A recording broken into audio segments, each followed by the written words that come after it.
Hello students, आज हमारा topic है principle of superposition and interference. पिछले लेक्चर तक हम लोगों ने रिफ्लेक्शन और ट्रांसमिशन ऑफ वेव्स के बारे में पढ़ा। ओके, अब हम लोग कंटिन्यू करेंगे with the principle of superposition और उसके बाद में वो टॉपिक कवर करेंगे which is interference. Principle of superposition क्या है? इमेजिन करो ये एक पॉइंट है जहां पे इधर से एक वेव आ रही है, इधर से एक वेव आ रही है, इधर से एक वेव आ रही है, इधर से एक वेव आ रही है। ओके, अब इस पॉइंट जो भी P है लेटस से, इसका डिस्प्लेसमेंट क्या रहेगा, इसके बारे में आइडिया देने वाला प्रिंसिपल बोले तो प्रिंसिपल ऑफ सुपरपोजिशन। क्योंकि क्या होगा, हर वेव अपना डिस्प्लेसमेंट कराएगा उस पॉइंट पे, अपना खुद के हिसाब से एक डिस्प्लेसमेंट कराएगा।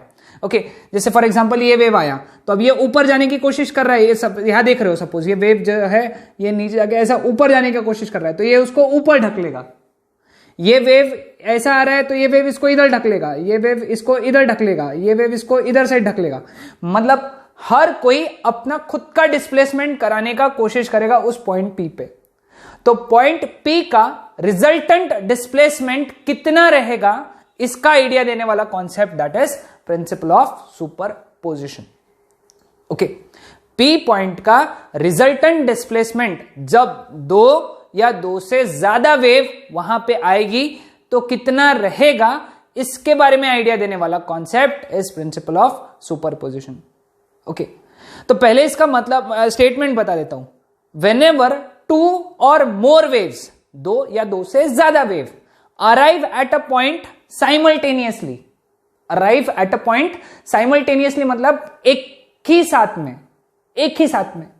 Whenever two or more waves arrive at a point simultaneously, then the resultant displacement at that point is equal to the vector sum of the displacement produced by the individual waves. The resultant displacement at that point is equal to the vector sum of the displacement produced by the individual waves. समझाता हूं, इसका मतलब समझाता हूं। देखो, imagine करो कि ये तो तीनों वेव्स है ही नहीं, तो ये वेव जो पहली वाली वेव है ये P पॉइंट पे y1 वेक्टर y1 जितना डिस्प्लेसमेंट कराएगी। वेक्टर क्यों ले रहे? क्योंकि उसका डिस्प्लेसमेंट अलग डायरेक्शन में रहेगा, दूसरे वेव का डिस्प्लेसमेंट अलग डायरेक्शन में रहेगा, तीसरे का अलग, चौथे का अलग। इसलिए हमको अगर रिजल्टेंट डिस्प्लेसमेंट निकालना है तो हम क्या करेंगे, सभी के डिस्प्लेसमेंट का वेक्टर सम निकालेंगे। लेकिन जब पहले वाले का डिस्प्लेसमेंट कंसीडर कर रहे हैं तो दूसरे, तीसरे, चौथे का डिस्प्लेसमेंट कंसीडर नहीं हो रहा है। पहले वाले का डिस्प्लेसमेंट निकालना है तो जब दूसरे वाले का वेक्टर y2 निकालेंगे तो हम ये कंसीडर करेंगे कि पहला, तीसरा और चौथे का डिस्प्लेसमेंट नहीं है। समझ में? So this was principle of superposition. ठीक है, अब जब दो वेव्स एक जगह पे आएगी, ये प्रिंसिपल ऑफ सुपरपोजिशन क्लियर हो गया है ना। अब आते हैं इंटरफेरेंस पे। वही मैं समझा रहा था कि जब दो या दो से ज्यादा वेव किसी एक जगह पे आएंगी तो क्या होगा कि कुछ जगह पे लाइट का इंटेंसिटी मैक्सिमम, वेव के वजह से इंटेंसिटी मैक्सिमम हो जाएगा और कुछ जगह पे वेव्स की वजह से इंटेंसिटी मिनिमम हो जाएगा। समझे इस चीज को कि जब दो या दो से ज्यादा वेव्स आएगी और मीट करेगी, इंटरफेयर करेगी, उसको इंटरफेयर बोलते हैं, तो किसी जगह पे इंटेंसिटी मैक्सिमम हो जाएगी या एम्पलीट्यूड मैक्सिमम हो जाएगा। बेस्ट वर्ड यही है, एम्पलीट्यूड मैक्सिमम हो जाएगा, इंटेंसिटी मैक्सिमम हो जाएगी। तो कुछ जगह पे एम्पलीट्यूड कम हो जाएगा, इंटेंसिटी कम हो जाएगी। तो इस फेनोमेनन को हम लोग इंटरफेरेंस ऑफ वेव्स कहते हैं। क्या कहते हैं इसको? Interference of waves. दो वेव्स का एक जगह पे आना, दो या दो से ज्यादा वेव्स का एक जगह पे आना और कुछ जगह पे इंटेंसिटी और एम्पलीट्यूड मैक्सिमम हो जाना और कुछ जगह पे इंटेंसिटी और एम्पलीट्यूड मिनिमम हो जाना, इस फेनोमेनन को हम लोग क्या कहेंगे? Interference of waves. Clear with this? Okay, so now अब इसके आगे बढ़ते हैं हम लोग इंटरफेरेंस में। सपोज हमारे पास में ये दो वेव्स हैं, y1 is equal to a1 sine omega t minus k x plus alpha 1। ठीक है, और दूसरी वेव है y2 is equal to a2 sign, इसको एक काम करते हैं, सिर्फ के एक्स लिखते हैं, minus k x plus alpha. ये दो वेव्स है और ये दो वेव्स एक जगह पे आ गई है और वो इंटरफेयर कर रही है। क्या कर रही है? इंटरफेयर। तो जब वो इंटरफेयर करेंगी तो रिजल्टेंट डिस्प्लेसमेंट रहेगा y1 प्लस y2 लेटेस्ट से, क्योंकि सेम लाइन पे इसलिए वेक्टर लेने का जरूरत ही नहीं है, एक ही लाइन पे, तो एक तो डिस्प्लेसमेंट ऊपर नहीं तो नीचे। क्लियर है? अब तो यहां पे अगर हम लोगों ने लिखा y is equal to y1 के जगह लिखेंगे a1 sine omega t minus k x, y2 के जगह a2 sine omega t minus k x plus alpha. समझ गए? अब देखो यहां पे y is equal to a1 sine omega t minus k x plus a2। अब साइन इसको बोलेंगे a और इसको बोलेंगे b। Sine a plus b, sine a plus b का फॉर्मूला क्या है? Sine a cos b plus cos a sine b, है ना? Sine a plus b, sine a cos b plus cos a sine b।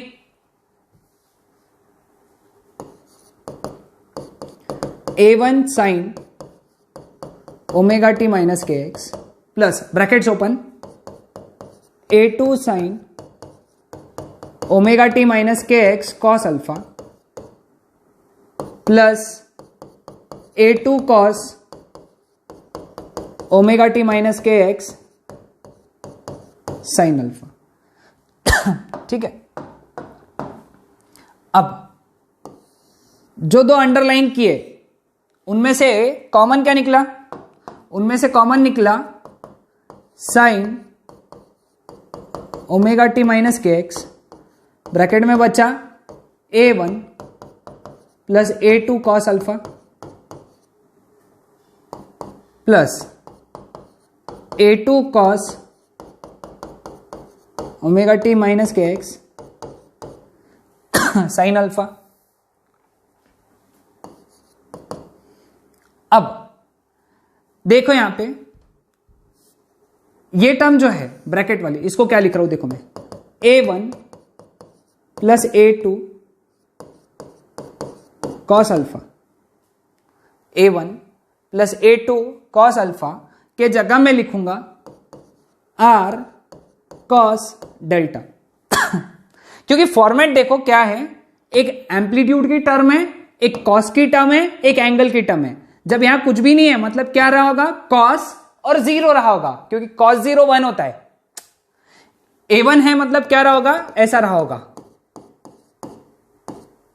क्योंकि cos 0 यानी a1 यानी amplitude की term, cos की टर्म, एंगल की टर्म, एम्पलीट्यूड की term, cos की टर्म, एंगल की टर्म, इसलिए दोनों का एडिशन मिला के एक एम्पलीट्यूड की टर्म, कॉस की टर्म, एंगल की टर्म। आया ध्यान में? सिमिलर वे में a2 साइन अल्फा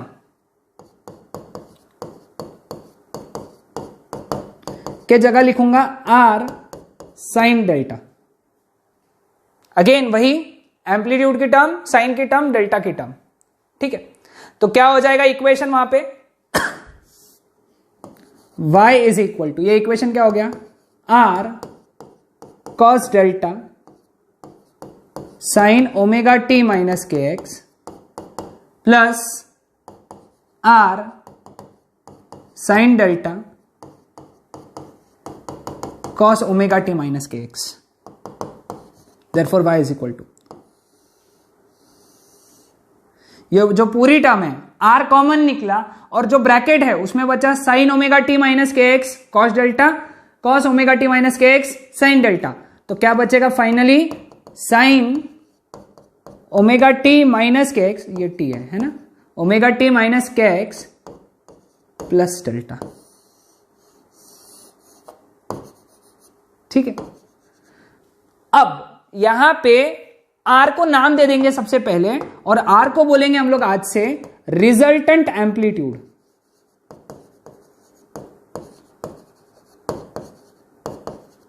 क्या कहेंगे? Resultant amplitude. और डेल्टा को बोलेंगे रिजल्टेंट इनिशियल फेज। ये दो नाम बहुत जरूरी है, याद रखना, ठीक है। अब बात आती है आर के इक्वेशन की। तो हम क्या करेंगे, इस इक्वेशन को इक्वेशन 1 और इस इक्वेशन को इक्वेशन 2, इसको स्क्वायर करके ऐड करेंगे। क्या करेंगे हम लोग, स्क्वायर करके ऐड करेंगे।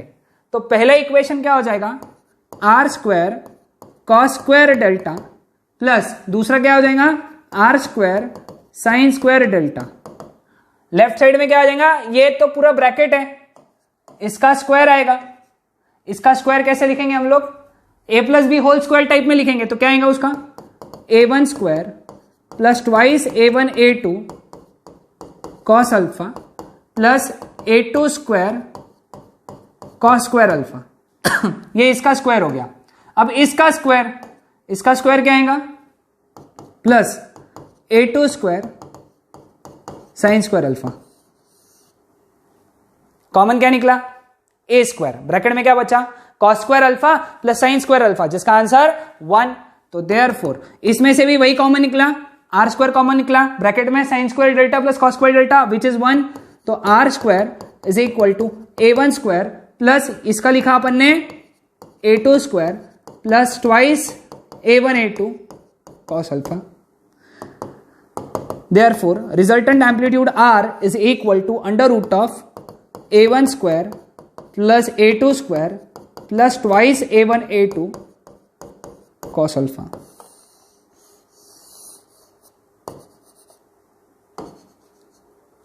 ठीक है, समझ में आया सबको यहां तक। तो ये हो गया फॉर्मूला फॉर रिजल्टेंट एम्पलीट्यूड, ये नोट डाउन करके रखना है।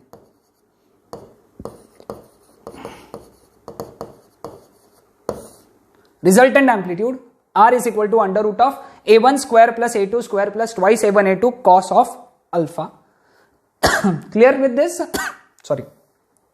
अब सबसे इंपॉर्टेंट बात आती है, depending on what will be the value of alpha, R एक तो मैक्सिमम हो सकता है, नहीं तो R मिनिमम हो सकता है। और वो सारा खेल है इस अल्फा के वैल्यू पे। अल्फा क्या रहेगा, ठीक है। Suppose alpha is 0, 2 pi, 4 pi, 6 pi and so on. और you can say alpha is even multiple of pi, है कि नहीं। 0, 2 पाई, 4 पाई, 6 पाई या फिर इवन मल्टीपल ऑफ पाई।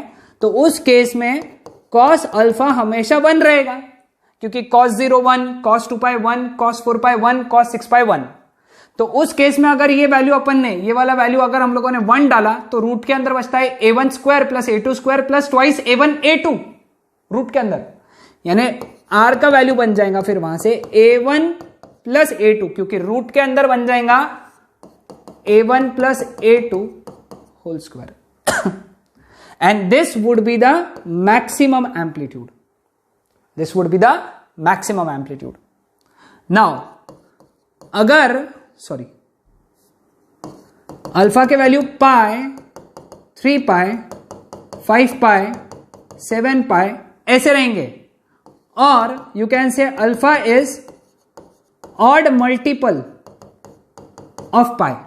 क्या है, ऑड मल्टीपल ऑफ पाई।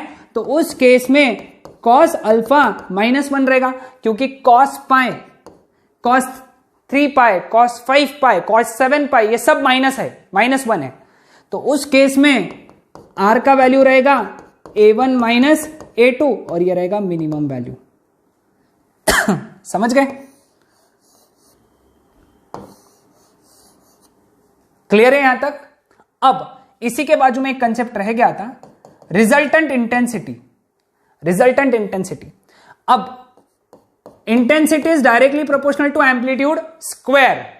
तो resultant intensity is directly proportional to r square, मतलब directly proportional to r square, यानी ये सब क्या आएगा, a1 square plus a2 square plus twice a1 a2 cos alpha. Proportionality हटा तो एक कांस्टेंट आया, सपोज कांस्टेंट k है, k से अंदर सब मल्टीप्लाई अभी हो गया, तो k से मल्टीप्लाई नहीं करेंगे हम लोग, बाद में करेंगे।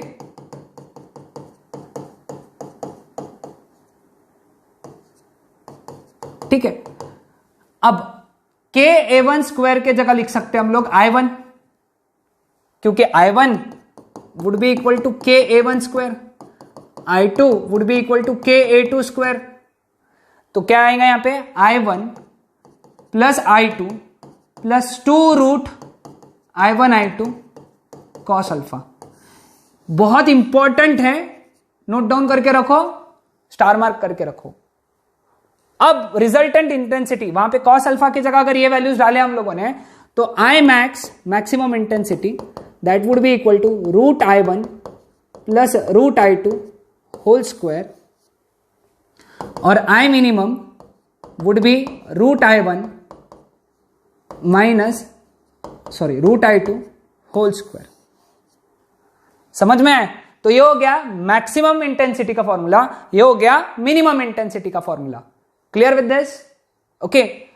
और रेशियो निकालने बोला तो क्या आ जाएगा I max upon I minimum that would be root I1 plus root I2 root I1 minus root I2 whole square.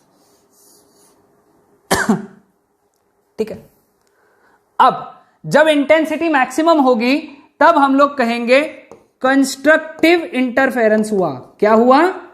Constructive interference. और जब इंटेंसिटी मिनिमम होगी तो हम लोग कहेंगे डिस्ट्रक्टिव इंटरफेरेंस हुआ है। क्या हुआ है? डिस्ट्रक्टिव इंटरफेरेंस हुआ। तो कंस्ट्रक्टिव इंटरफेरेंस, डिस्ट्रक्टिव इंटरफेरेंस की ये जो कंडीशन हो गई, ये वाली दो, ये दो लाइन, कॉस नहीं, ये दो लाइन, ये हो गई फेज डिफरेंस की कंडीशन। तो कंस्ट्रक्टिव इंटरफेरेंस के लिए फेज डिफरेंस कितना होना चाहिए? इवन मल्टीपल ऑफ पाई। और डिस्ट्रक्टिव इंटरफेरेंस के लिए फेज डिफरेंस क्या होना चाहिए? Odd multiple of pi. Clear? अब अगर तुमको बोला पाथ डिफरेंस निकालो, पाथ डिफरेंस, पाथ डिफरेंस निकालने के लिए 2 पाई